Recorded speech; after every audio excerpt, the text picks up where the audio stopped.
Shalom Bapak Ibu Saudara jemaat yang dikasihi oleh Tuhan. Bersyukur hari ini kita sudah memasuki minggu kedua di dalam bulan Januari tahun 2021. Sungguh berkat dan kasih setia Tuhan tidak terukur di dalam kehidupan kita. Dan kita seharusnya bersyukur untuk itu. Bapak Ibu Saudara, mari saat ini saya mengajak kita untuk bersama-sama mempersiapkan diri kita. Kita tenangkan hati kita sebelum kita mengikuti ibadah firman dan doa di minggu kedua tahun 2021 ini. Saya mempersilakan kita untuk mengambil saat teduh sejenak.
Amin. Bapak Ibu Saudara, Tuhan sangat mengasihi kita. Yesus Kristus sudah mati di atas kayu salib untuk menebus setiap dosa kita karena Dia mengasihi kita. Dan Roh Kudus hadir di dalam kehidupan kita untuk terus menyertai kita di dalam dunia ini. Saat ini mari bersama saya mengajak kita untuk mengatakan, Bapa, kami bersyukur kepadamu. Yesus, kami mau membesarkan-Mu, dan Roh Kudus, tolong hiburkan hati kami. Bapa di sorga, hatiku bersyukur.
berterima kasih Tuhan untuk setiap berkat dan kasih setia Tuhan dalam kehidupan kami sepanjang 2020 dan saat ini kami sudah memasuki tahun 2021. Sungguh kami bangga, kami punya Allah yang baik seperti Engkau, Allah yang mengasihi kami, Allah yang mau berjalan bersama dengan kami di sepanjang hari kami. Tuhan, terima kasih,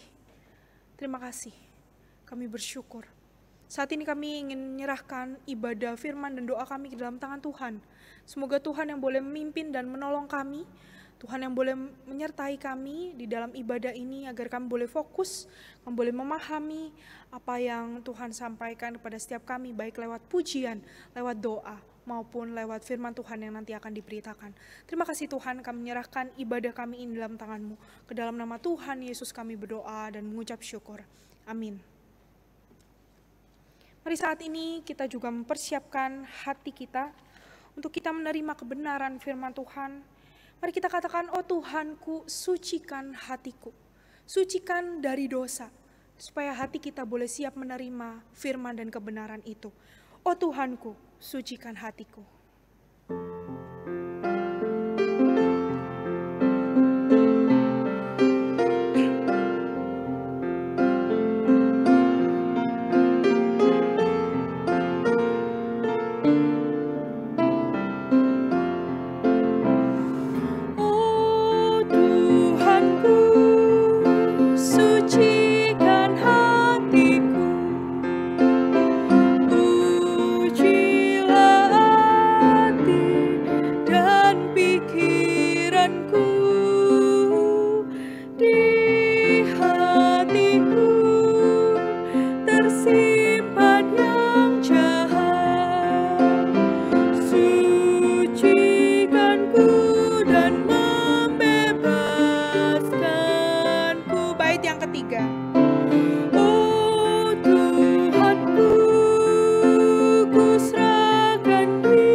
Persilakan kepada hamba Tuhan yang memberitakan firman-Nya.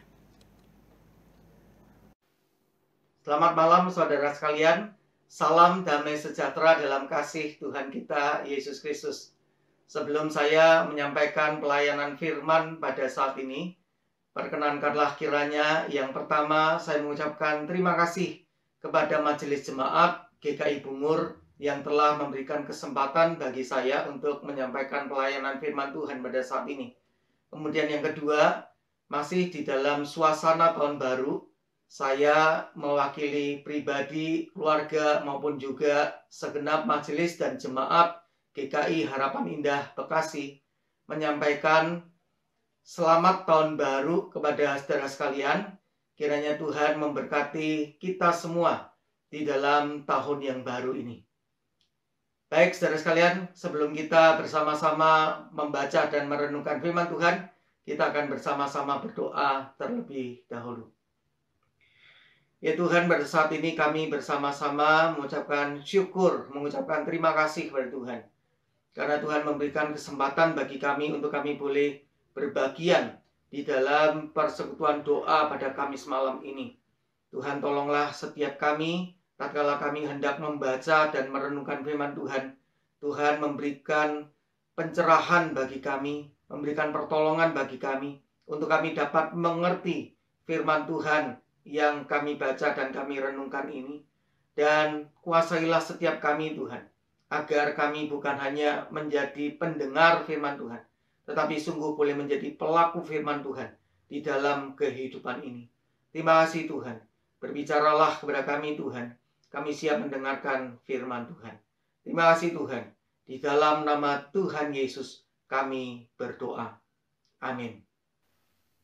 Saudara sekalian, di dalam kesempatan persekutuan doa pada malam hari ini, kita akan bersama-sama membaca dan merenungkan firman Tuhan dengan tema memakai waktu anugerah Tuhan dengan dasar firman Tuhan dari Injil Lukas pasal 16 ayat 19 hingga 31.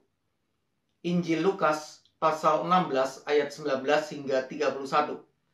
Saya akan membacakan bagian firman Tuhan ini bagi kita sekalian. Ada seorang kaya yang selalu berpakaian jubah ungu dan kain halus, dan setiap hari ia bersukaria dalam kemewahan. Dan ada seorang pengemis bernama Lazarus, badannya penuh dengan borok, berbaring dekat pintu rumah orang kaya itu, dan ingin menghilangkan laparnya dengan apa yang jatuh dari meja orang kaya itu. Malahan anjing-anjing datang dan menjilat boroknya. Kemudian matilah orang miskin itu, lalu dibawa oleh malaikat-malaikat ke pangkuan Abraham. Orang kaya itu juga mati, lalu dikubur. Dan sementara ia menderita sengsara di alam maut, ia memandang ke atas, dan dari jauh dilihatnya Abraham, dan Lazarus duduk di pangkuannya. Lalu ia berseru, katanya, "Bapa Abraham, kasihanilah aku. Suruhlah Lazarus, supaya ia mencelupkan ujung jarinya ke dalam air, dan menyejukkan lidahku, sebab aku sangat kesakitan dalam nyala api ini." Tetapi Abraham berkata, "Anak, ingatlah bahwa engkau telah menerima segala yang baik sewaktu hidupmu, sedangkan Lazarus segala yang buruk. Sekarang ia mendapat hiburan, dan engkau sangat menderita. Selain daripada itu, di antara kami dan engkau terbentang jurang yang tak terseberangi, supaya mereka yang mau pergi dari sini kepadamu, ataupun mereka yang mau datang dari situ kepada kami, tidak dapat menyeberang." Kata orang itu, "Kalau demikian, aku minta kepadamu Bapa, supaya engkau menyuruh dia ke rumah ayahku, sebab masih ada 5 orang saudaraku, supaya ia memperingati mereka dengan sungguh-sungguh, agar mereka jangan masuk kelak ke dalam tempat penderitaan ini." Tetapi kata Abraham, "Ada pada mereka kesaksian Musa dan para nabi. Baiklah mereka mendengarkan kesaksian itu." Jawab orang itu, "Tidak, Bapak Abraham. Tetapi jika ada seorang yang datang dari antara orang mati kepada mereka, mereka akan bertobat." Kata Abraham kepadanya, "Jika mereka tidak mendengarkan kesaksian Musa dan para nabi, mereka tidak juga akan mau diyakinkan, sekalipun oleh seorang yang bangkit dari antara orang mati." Demikianlah firman Tuhan. Yang berbahagia ialah mereka yang mendengarkan firman Allah dan yang memeliharanya. Saudara sekalian yang terkasih dalam Tuhan, di dalam waktu pergantian tahun atau waktu tahun baru, khususnya hari-hari pertama atau hari-hari awal dari tahun baru itu, pada umumnya orang-orang mengaitkan waktu tahun baru atau pergantian tahun itu dengan hal-hal yang baru. Misalnya, memiliki dandanan yang baru, model rambut yang baru, model pakaian yang baru, dan sebagainya. Atau juga membeli atau memiliki barang atau benda yang baru dalam kehidupan ini. Misalnya, mempunyai pakaian yang baru, membeli baju yang baru, membeli atau memiliki perlengkapan atau perkakas atau peralatan rumah tangga yang baru, atau bahkan memiliki kendaraan yang baru. Ada juga orang-orang yang mengaitkan waktu tahun baru atau pergantian tahun itu dengan harapan-harapan yang baru, keinginan atau cita-cita yang baru. Misalnya, semoga di tahun yang baru ini bisnis atau dagang atau pekerjaan atau usaha atau juga studi atau pendidikan bisa berjalan dengan lebih baik, dengan lebih lancar, dapat mengalami keberhasilan, dan juga mendapatkan keuntungan yang lebih banyak dan sebagainya. Atau juga bagi orang-orang yang mengalami sakit, apalagi sakit menahun, mempunyai harapan bahwa di dalam tahun yang baru ini akan disembuhkan, dipulihkan dari sakit penyakit, atau mengalami kesembuhan dan pemulihan yang sangat signifikan di dalam kehidupan mereka. Atau juga Semoga di tahun yang baru ini pandemi COVID-19 ini dapat segera berlalu dari negara kita Indonesia maupun juga negara-negara lain yang mengalami kondisi yang serupa. Nah, saudara sekalian, tetapi sangat tidak banyak orang yang mengaitkan waktu pergantian tahun atau tahun baru itu dengan kesadaran bahwa waktu di dalam kehidupan ini adalah semata-mata anugerah Tuhan. Saudara sekalian, kalau kita masih hidup di dunia ini, kita yakini bahwa itu semata-mata hanyalah anugerah Tuhan. Tidak selamanya, bukan, kita terus akan hidup di dalam dunia ini. Suatu saat nanti, kita pasti akan meninggalkan kehidupan di dunia ini. Apa yang Tuhan Yesus ceritakan di dalam Injil Lukas pasal 16 ayat 19 hingga 31 ini jelas menyatakan tentang adanya dunia yang akan datang. Suatu saat nanti kita akan meninggalkan dunia ini dan akan masuk ke dalam dunia yang akan datang. Saudara sekalian, setiap kali pergantian tahun, bisa jadi usia kita akan bertambah 1 tahun. Tetapi sebetulnya kalau kita pikir dengan saksama, dengan sungguh-sungguh, maka sebetulnya setiap kali pergantian tahun, setiap kali tahun baru, jatah hidup kita berkurang 1 tahun.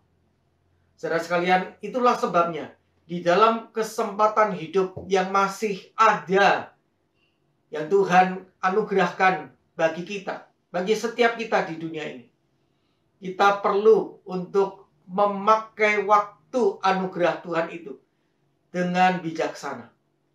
Dan melalui firman Tuhan pada malam hari ini, kita akan bersama-sama belajar bagaimana kita sepatutnya memakai waktu anugerah Tuhan di dalam kehidupan kita di dunia ini.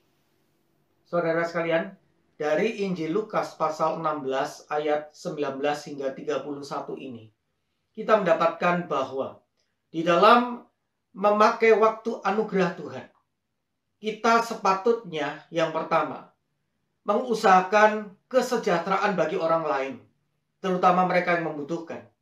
Bukan hanya mengusahakan kesejahteraan bagi diri kita sendiri.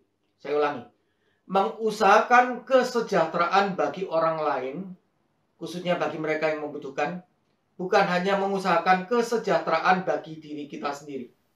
Saudara sekalian, dari ayat 19 hingga 21 Lukas pasal 16 ini, kita mendapatkan ada tokoh orang kaya dan tokoh Lazarus yang miskin. Dan dari ketiga ayat itu kita mendapatkan satu gambaran perbedaan yang tajam antara kondisi orang yang kaya itu dengan kondisi Lazarus yang miskin. Di dalam ayatnya yang ke-19 dikatakan bahwa orang kaya itu selalu berpakaian jubah ungu dan kain halus. Jubah ungu dan kain halus itu merupakan pakaian yang mahal, pakaian yang mewah, saudara sekalian. Dan ini tentu berbanding terbalik dengan Lazarus yang miskin. Kita bayangkan Lazarus yang miskin itu memiliki pakaian yang compang-camping, robek-robek. Bahkan mungkin tidak punya pakaian sama sekali, saudara sekalian. Kemudian dikatakan bahwa setiap hari orang kaya itu bersukaria dalam kemewahan, bersenang-senang dalam kemewahan. Dan biasanya ungkapan ini dikaitkan dengan pesta, saudara sekalian. Makan dan minum. Nah, ini berbanding terbalik, saudara sekalian, dengan Lazarus yang dikatakan dalam ayat 20. Dia ini menjadi seorang pengemis. Itu berarti Lazarus ini berada di dalam kekurangan. Di dalam kondisi yang sangat membutuhkan makanan dan minuman di dalam kehidupannya, saudara sekalian. Dikatakan di dalam ayat 20 itu bahwa Lazarus itu badannya penuh dengan borok. Bisa bayangkan, saudara sekalian, kalau badan itu penuh dengan borok, itu berarti Lazarus ini dalam kondisi jasmani yang kurang sehat, saudara sekalian. Badannya lemah secara jasmani. Akibat apa? Akibat kekurangan makanan dan minuman. yang dialami dalam kehidupannya. Nah, ini berbanding terbalik dengan orang kaya itu yang bersenang-senang dalam kemewahan. Setiap hari makan dan minum dengan puas, saudara sekalian. Karena bisa melakukan pesta setiap hari. Kemudian dikatakan bahwa dalam ayat 21, Lazarus itu ingin menghilangkan laparnya dengan apa yang jatuh dari meja orang kaya itu. Itu berarti, saudara sekalian, karena begitu laparnya, begitu dia butuh makan, saudara sekalian. Lazarus ini ingin dia mendapatkan bagian dari apa yang jatuh dari meja orang kaya itu, saudara sekalian. Itu berarti sungguh-sungguh Lazarus ini di dalam kondisi kurang makan dan kurang minum, saudara. Ini berbanding terbalik dengan orang kaya itu yang bersukaria di dalam kemewahan. Makanan dan juga minuman itu tersedia, cukup, bahkan berlimpah-limpah bagi orang kaya itu, saudara sekalian. Singkat cerita, dari ayat 22, kita mendapatkan bahwa Lazarus yang miskin itu meninggal dunia. Lalu di dalam dunia berikutnya dia dibawa oleh malaikat-malaikat ke pangkuan Abraham. Dan ini menggambarkan tentang sorga. Sedangkan di dalam ayat 23, orang kaya itu juga kemudian mati. Dan di dalam dunia berikutnya, dia berada di dalam tempat yang penuh dengan kesengsaraan, penuh dengan penderitaan. Dan ini merupakan gambaran dari neraka, saudara sekalian.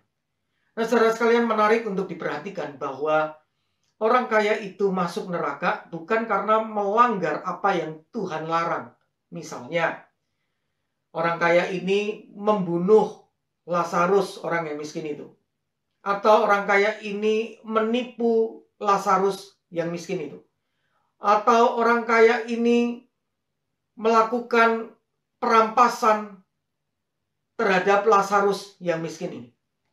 Tidak, saudara sekalian. Bahkan orang yang kaya ini dia tidak mengusir Lazarus yang miskin ini dari rumahnya, saudara. Nah, saudara sekalian, orang yang kaya ini masuk neraka bukan karena melakukan pelanggaran, dosa pelanggaran di dalam kehidupannya. Melakukan apa yang dilarang oleh Tuhan di dalam kehidupannya. Tetapi justru orang kaya ini tidak melakukan apa yang Tuhan perintahkan di dalam kehidupannya. Untuk punya belas kasihan kepada orang lain. Untuk peduli kepada orang lain. Untuk mengusahakan kesejahteraan bagi orang lain yang membutuhkan. Nah, saudara sekalian, sebetulnya orang kaya itu di dalam kemewahannya, dalam kelimpahannya. Dia punya kesempatan, punya kemampuan untuk menolong Lazarus yang miskin ini. Dia sebetulnya punya kemampuan, tetapi dia tidak memiliki kemauan untuk menolong Lazarus yang miskin itu di dalam kehidupannya. Nah, saudara sekalian, orang yang kaya itu tidak berbuat apapun untuk mengusahakan kesejahteraan bagi orang lain, bagi Lazarus yang miskin itu. Dia tidak peduli, dia tidak berbelas kasihan untuk menolong Lazarus. Dia sebetulnya tidak perlu jauh-jauh untuk mencari orang yang ditolong. Sebab Lazarus itu ada di dekat pintu gerbang rumahnya. Sangat dekat posisinya untuk bisa dia tolong. Tetapi orang kaya ini, walaupun dia punya kemampuan dan kesempatan untuk menolong, tetapi orang kaya itu tidak mau untuk berbelas kasihan dan menolong Lazarus yang miskin itu. Saudara sekalian, apa yang tidak dilakukan oleh tokoh orang kaya tadi terhadap Lazarus yang miskin di dalam kehidupannya itu, ini mirip dengan apa yang tidak dilakukan oleh kelompok orang yang disebutkan di dalam Matius pasal 25 ayat 42 hingga 43. Ketika Tuhan Sang Raja berkata kepada mereka demikian, "Sebab ketika aku lapar, kamu tidak memberi aku makan. Ketika aku haus, kamu tidak memberi aku minum. Ketika aku seorang asing, kamu tidak memberi aku tumpangan. Ketika aku telanjang, kamu tidak memberi aku pakaian. Ketika aku sakit dan dalam penjara, kamu tidak melawat aku. Kemudian dalam ayat 45 dikatakan demikian. Aku berkata kepadamu, sesungguhnya segala sesuatu yang tidak kamu lakukan untuk salah seorang dari yang paling hina ini, kamu tidak melakukannya juga untuk aku. Saudara sekalian, dengan demikian jelas bahwa di dalam kehidupan kita, khususnya kita sebagai orang-orang yang percaya kepada Tuhan, kita perlu di dalam hidup ini mengusahakan kesejahteraan bagi orang lain, khususnya bagi mereka yang membutuhkan. Bukan hanya memikirkan dan mengusahakan kesejahteraan bagi diri kita sendiri. Dan ini selaras dengan apa yang Rasul Yohanes tuliskan dalam suratnya. Dalam surat 1 Yohanes pasal 3 ayat 17 demikian. Barang siapa mempunyai harta duniawi dan melihat saudaranya menderita kekurangan, tetapi menutup pintu hatinya terhadap saudaranya itu, bagaimanakah kasih Allah dapat tetap di dalam dirinya? Saudara sekalian, kekayaan yang digunakan hanya untuk menyejahterakan diri sendiri, itu nilainya fana atau sementara dan akan habis binasa. Sebagaimana dikatakan oleh Tuhan Yesus di dalam Matius pasal 6 ayat 19 demikian. Janganlah kamu mengumpulkan harta di bumi ngengat dan karat merusakkannya, dan pencuri membongkar serta mencurinya. Sebaliknya, saudara sekalian, kekayaan yang digunakan untuk ikut menyejahterakan orang lain, terutama mereka yang membutuhkan, itu akan bernilai kekal, bernilai selamanya, dan akan mendapatkan upah dari Tuhan. Harta di sorga yang tidak bisa habis binasa, yang nilainya kekal. Saudara sekalian, sebagaimana Tuhan Yesus ajarkan di dalam Matius 6 ayatnya yang ke-20 demikian. Tetapi kumpulkanlah bagimu harta di sorga. Di sorga ngengat dan karat tidak merusakkannya, dan pencuri tidak membongkar serta mencurinya. Kiranya saudara sekalian, di dalam pergantian tahun, di dalam tahun yang baru, kita senantiasa mengingat bahwa kita perlu untuk sungguh-sungguh mengusahakan kesejahteraan bagi orang lain, khususnya orang-orang yang membutuhkan, terutama saudara-saudara seiman kita yang berada di dalam kondisi membutuhkan. Termasuk saudara sekalian, di dalam masa pandemi COVID-19 ini, kita tahu bahwa banyak orang, tidak sedikit orang yang mengalami kehilangan pekerjaan, kehilangan penghasilan, kehilangan usaha, diberhentikan dari perusahaan, mengalami kesulitan ekonomi, kesulitan keuangan, dan sebagainya.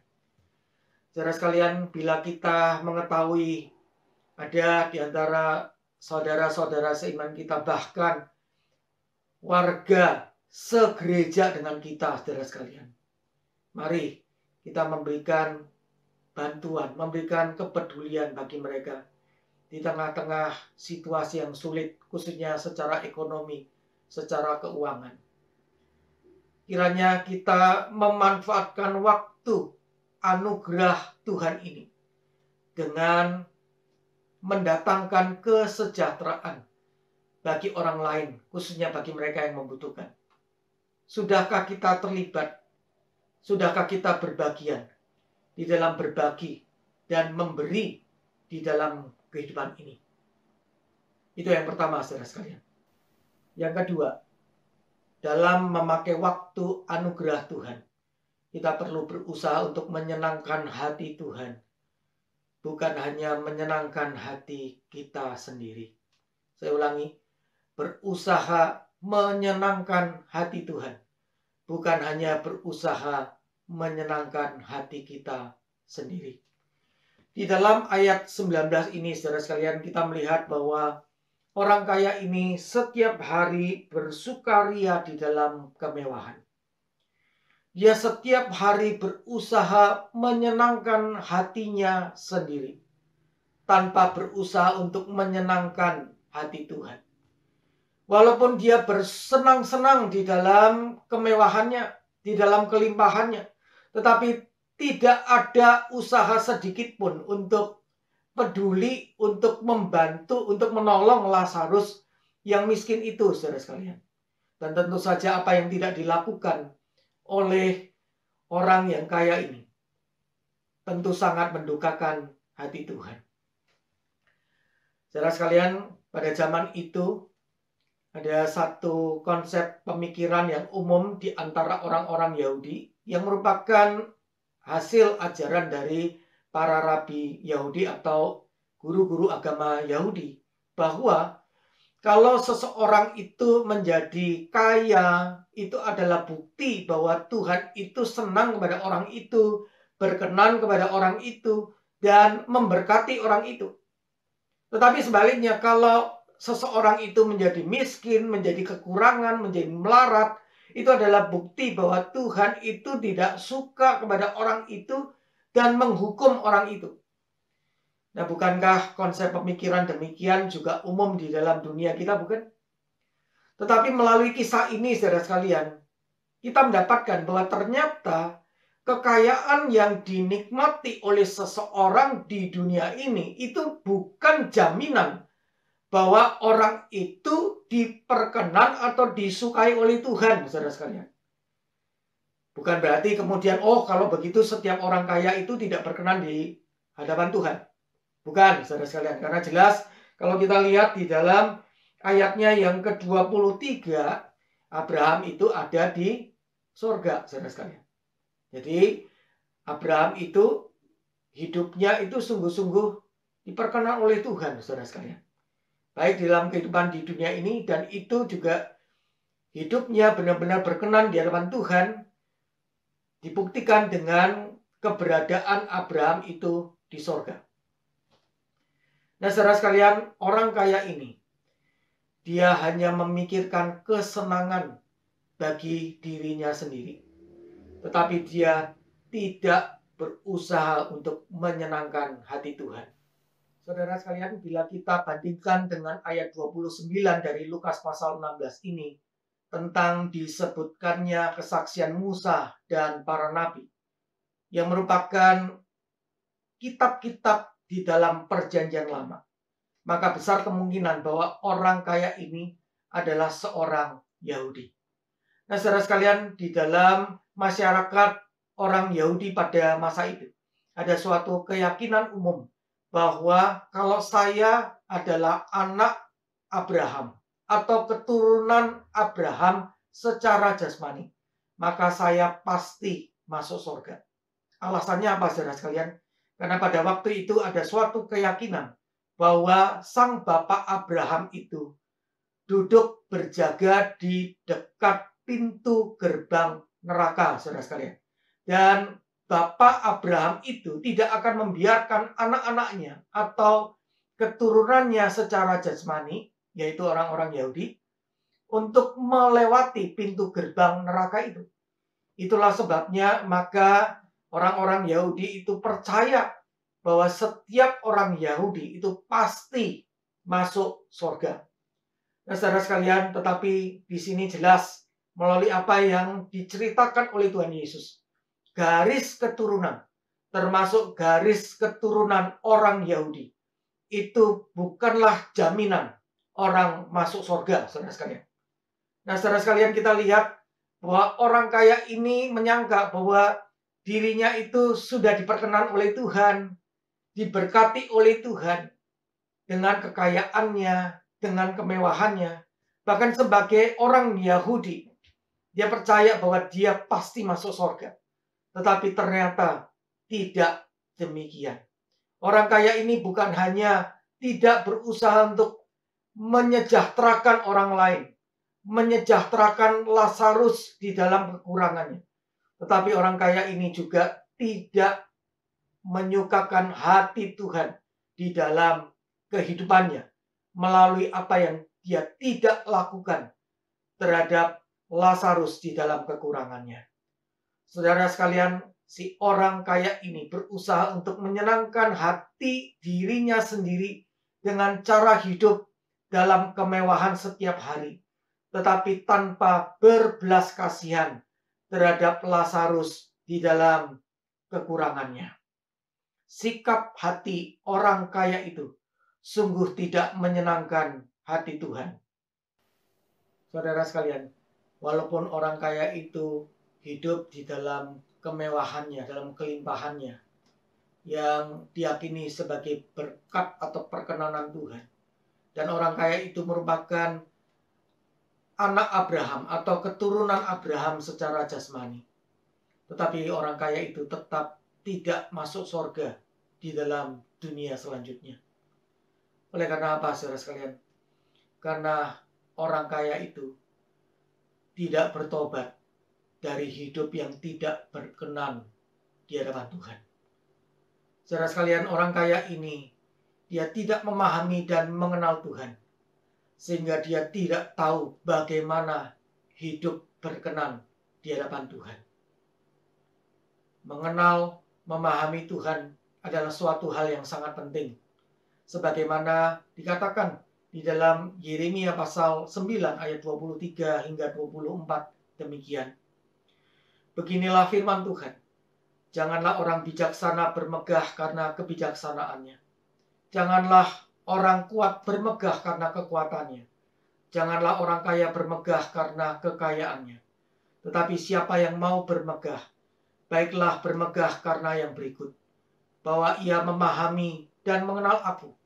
Bahwa akulah Tuhan yang menunjukkan kasih setia, keadilan, dan kebenaran di bumi. Sungguh semuanya itu kusukai.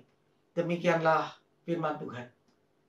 Tuhan menyukai setiap orang mengenal dan memahami Dia sebagai Tuhan yang menunjukkan kasih setia, keadilan, dan kebenaran di bumi.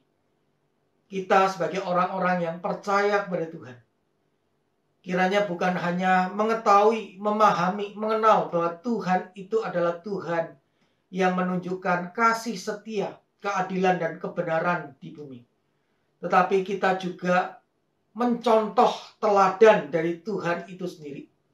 Kita menunjukkan kasih setia, keadilan, dan kebenaran di bumi ini.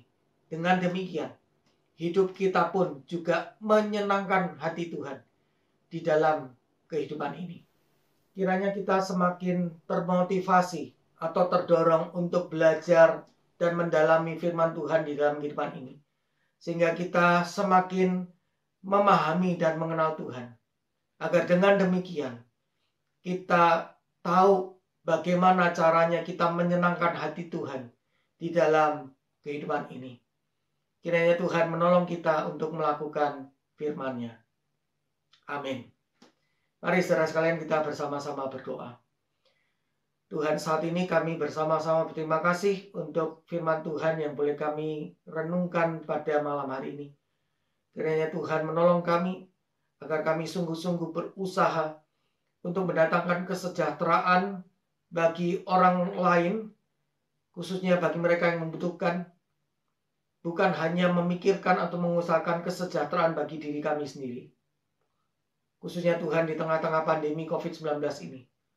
Tolonglah setiap kami agar kami boleh menjadi alat berkat Tuhan bagi siapapun juga di sekitar kami.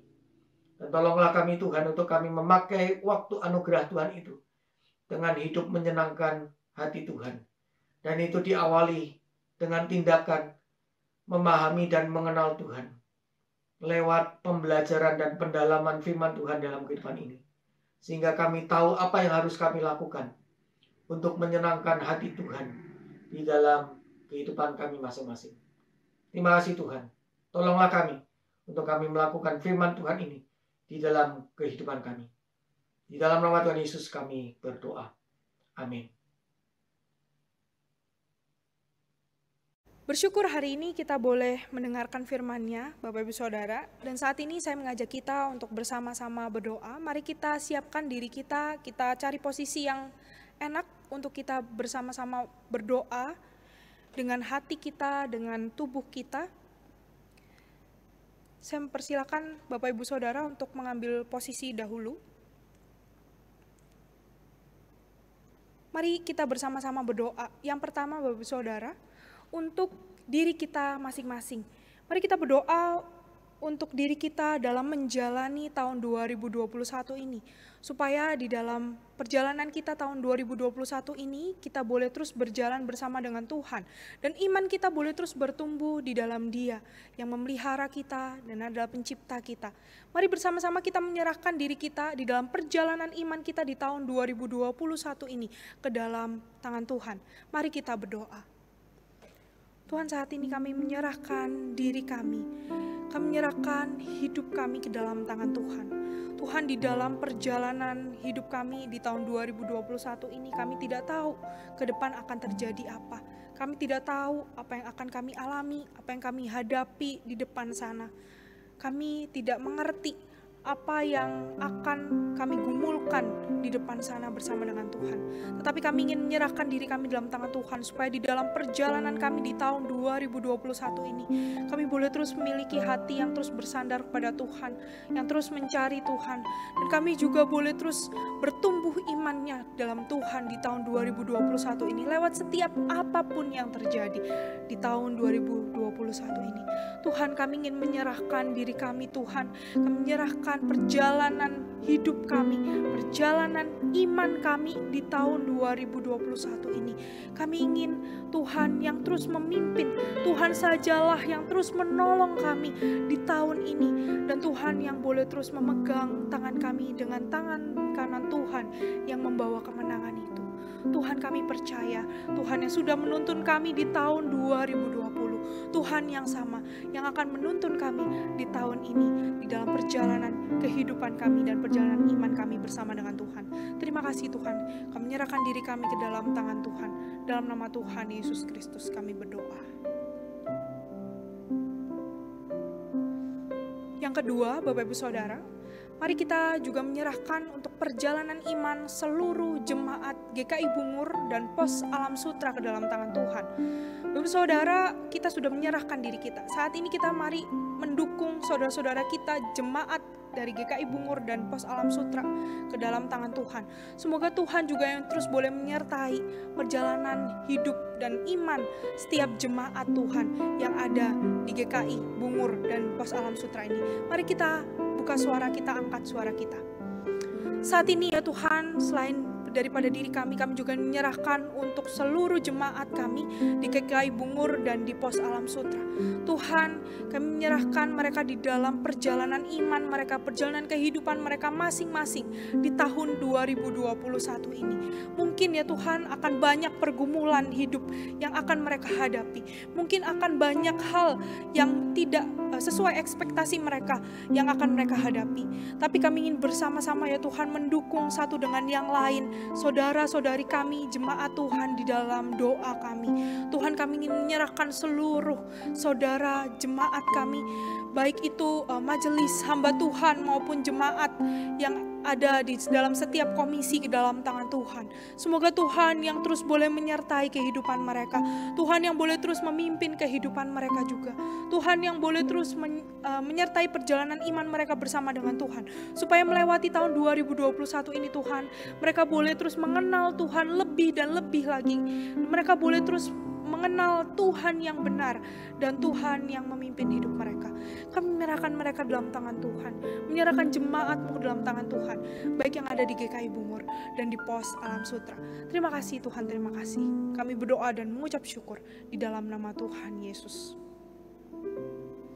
Dan yang terakhir, Bapak Ibu Saudara, mari saat ini kita juga menyerahkan untuk perjalanan iman seluruh orang percaya di seluruh dunia. Bapak Saudara, mungkin di Indonesia kita mengalami pergumulan. Kita tidak tahu di luar negeri, orang-orang percaya yang ada di luar negeri ataupun di wilayah lain, pergumulan apa yang mereka hadapi. Apakah sama dengan kita yang ada di Indonesia ini ataupun tidak. Supaya lewat setiap pergumulan yang terjadi di dalam kehidupan setiap orang percaya boleh terus dimurnikan dan terus bersama Tuhan berjalan di dalam iman mereka, mereka boleh terus setia di dalam Tuhan. Mari bukan hanya diri kita, bukan hanya kita menyerahkan keluarga di dalam jemaat GKI Bungur dan Pos Alam Sutra, tapi kita juga ingin mendukung setiap orang percaya yang ada di dunia ini untuk mereka boleh terus berjalan di dalam jalan Tuhan. Mereka boleh terus menikmati perjalanan iman mereka dan mengenal Tuhan di dalam perjalanan iman ini. Mari kita berdoa, kita buka suara kita. Tuhan, kami juga saat ini ingin berdoa untuk setiap orang percaya yang ada di wilayah lain, di luar Indonesia, di luar negeri kami ya Tuhan. Tuhan, kami percaya Tuhan yang sudah menyertai kami, Tuhan yang menyertai kami, juga Tuhan yang sama yang akan menyertai setiap orang percaya dimanapun mereka berada. Tuhan, kami menyerahkan mereka dalam tangan Tuhan, di dalam perjalanan kehidupan mereka di tahun 2021 ini, perjalanan iman bersama dengan Tuhan di tahun ini. Banyak pergumulan mungkin yang berbeda dari kami yang akan mereka hadapi Tuhan. Kami menyerahkan mereka di dalam pergumulan setiap dari mereka, supaya Tuhan yang boleh terus menambah-nambahkan hikmat kepada mereka, dan mereka juga boleh terus mencari Tuhan, bersandar kepada Tuhan atas setiap pergumulan hidup yang mereka hadapi. Semoga setiap pergumulan ini pun ya Tuhan boleh membawa setiap kami orang percaya di seluruh dunia juga untuk terus dimurnikan hatinya di hadapan Tuhan. Dan kami juga boleh terus mengenal Tuhan, Tuhan kami yang selalu memelihara, Tuhan kami yang selalu ada bersama dengan kami, baik di dalam suka maupun di dalam duka cita yang kami alami, baik di dalam tanjakan yang kami alami dalam kehidupan kami, maupun di dalam turunan yang ada di dalam kehidupan kami. Tuhan, kami ingin menyerahkan diri kami, menyerahkan seluruh orang percaya yang ada di Indonesia dan di dunia ini dalam tangan Tuhan. Semoga Tuhan juga yang boleh terus menuntun, memimpin di dalam perjalanan hidup dan perjalanan iman di tahun yang baru ini. Terima kasih Tuhan, menyerahkan doa kami di dalam tangan Tuhan. Bapa, kami bersyukur hari ini kami boleh bersama-sama berdoa. Kami boleh menyerahkan setiap diri kami boleh menyerahkan setiap jemaat di GKI Bungur dan Pos Alam Sutra. Dan kami juga boleh bersama-sama menyerahkan untuk seluruh orang percaya yang ada di dunia ini dalam tangan Tuhan. Kami boleh mendukung satu dengan yang lain di dalam doa, dalam menjalani tahun 2021 ini. Kami bersyukur untuk kesempatan yang Tuhan berikan. Kami bersyukur hari ini juga kami boleh memuji nama Tuhan, kami boleh mendengarkan firman Tuhan, kami boleh berdoa, menaikkan setiap doa syafaat dan pokok doa kami. Kami menyerahkan dalam tangan Tuhan. Kami percaya Tuhan yang boleh menyertai kami, Tuhan juga yang boleh mengabulkan doa kami ini seturut waktu dan kehendak Tuhan. Kami percaya waktu Tuhan adalah waktu yang tepat untuk setiap kami dan setiap jawaban doa kami. Terima kasih Tuhan, kami menyerahkan diri kami, menyerahkan pribadi kami, kehidupan kami, dan setiap orang percaya yang ada di dunia ini, setiap jemaatmu yang ada di GKI Bungur dan Pos Alam Sutra ini dalam tangan Tuhan. Ke dalam nama Tuhan Yesus kami berdoa dan mengucap syukur. Amin. Saat ini mari kita mempersiapkan diri kita, Bapak Saudara, untuk mengikuti PA yang akan diadakan setelah ini. Tuhan Yesus memberkati kita.